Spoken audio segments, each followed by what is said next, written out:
Guys, wanaume, mi nahurumia wengine wetu. Kwanza nikiangalia wasi wenye tulikuwa tunasoma na wao.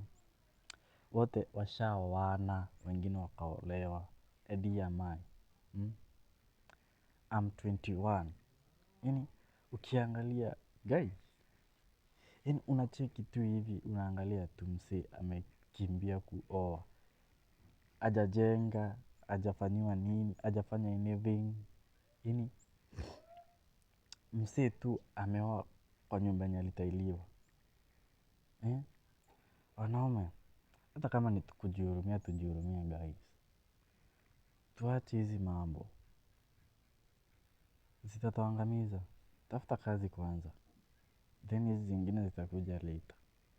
Najua, I'm not a motivation speaker, lakini I've seen some of my friends suffering.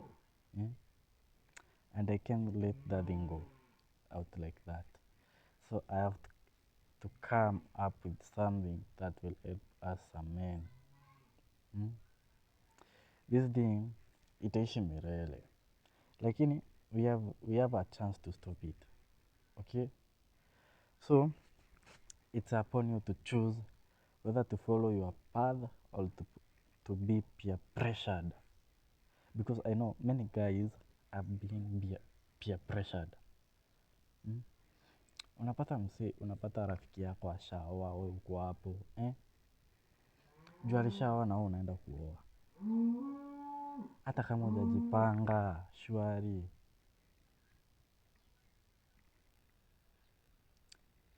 Hii kitu inauma by the way. Si ati.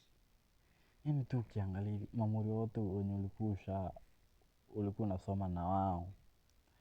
At the early of 1920s, 21, 23, hadi 24. Unapata msee, ashakimbilia marriage. Guys, let me advise you. I know, we are celebrating our youth stage. But we are celebrating it on a long way purpose. We don't have the right purpose to celebrate it. Kupiga sherehe sio ngori.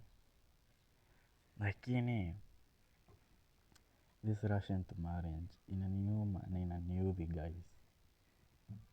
Hainifurahishi hata kamwe. Juu msee anakimbia marriage, hauna hata shit. Dem mwenyewe ana shit. Fuck life. Lakini, ni the decision ya msee. Of which you can't change some other people decision.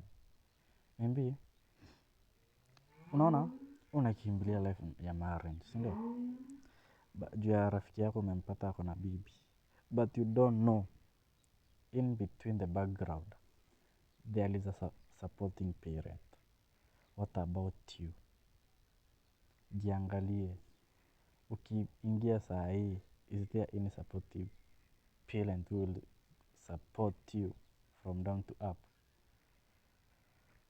Most of them are being supported, but ukiangalia wale wengi, 90%, 99%, let me say 9%.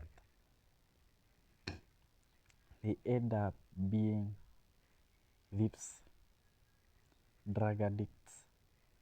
Yaani, unapata hata hizi magonjwa za sukari zimepanda, sijui Guys, man, tuangaliane.